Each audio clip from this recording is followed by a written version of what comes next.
12 minute സംസാരിച്ചപ്പോൾ ഒരു ഘട്ടത്തിൽ പോലും കേന്ദ്ര ഗവൺമെൻറ്റിൻ്റെ കേരളത്തോട് കാട്ടുന്ന അവഗണനയെ സംബന്ധിച്ച് വാക്ക് പറഞ്ഞില്ല. നിങ്ങളുടെ ഈ അന്തർധാരയാണ് ജനങ്ങൾ നന്നായി തിരിച്ചറിയേണ്ടത്. സാർ ഇവിടെ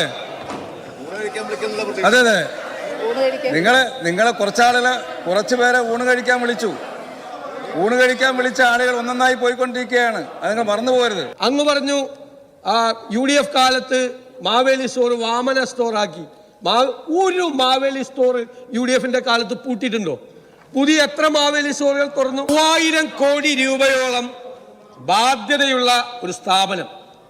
ആ സ്ഥാപനത്തിന് വിപണിയിൽ ഇടപെടാൻ ഈ ബജറ്റിൽ നീക്കിവെച്ചിട്ടുള്ള തുക എത്രയാ? 205 കോടി രൂപ. നിൽക്കുന്നവൻ ചോദിക്കുന്നത് എവിടെ പോയിട്ട് വരിക? അത് മാവേലി പോയിട്ട് വരിക. എന്തെങ്കിലും കിട്ടിയോ? ഒന്നും കിട്ടിയില്ല സാർ. ദയവായി മാവേലിയെ പറയിപ്പിക്കുന്നു നിർത്തണം. വെച്ചിട്ട് എന്തെങ്കിലും ഒരു പേര് ഇതിന് വിട്ടാ ആളുകൾക്ക് വലിയ പ്രതീക്ഷയുണ്ടാവില്ല.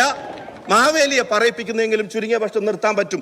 മാവേലി സ്റ്റോറിൽ പോയാൽ ആളുകൾക്ക് കാര്യങ്ങൾ കിട്ടുന്നില്ല. സാർ CPIയുടെ സ്റ്റോറിന് എന്തോ പേരാക്കാൻ ഉദ്ദേശിക്കുന്നു എന്ന് പറഞ്ഞു. സാർ ഒരു കുഴപ്പമില്ല, നല്ല പേരാ. അതാകുമ്പോൾ വലിയ പ്രതീക്ഷയൊന്നും ആളുകൾക്ക് ഉണ്ടാവില്ല. സാർ ഒരു കാര്യം മനസ്സിലാക്കാം, ഇവിടെ ആകെ വിലക്കുറവുണ്ടാവുന്നത് കേരളത്തിന്റെ മുഖ്യമന്ത്രിക്ക് മാത്രമാണ് എന്നുള്ള കാര്യത്തിൽ ആർക്കും സംശയം ഉണ്ടാവില്ല. ബാക്കി എല്ലാത്തിനും വിലക്കയറ്റമാണ്.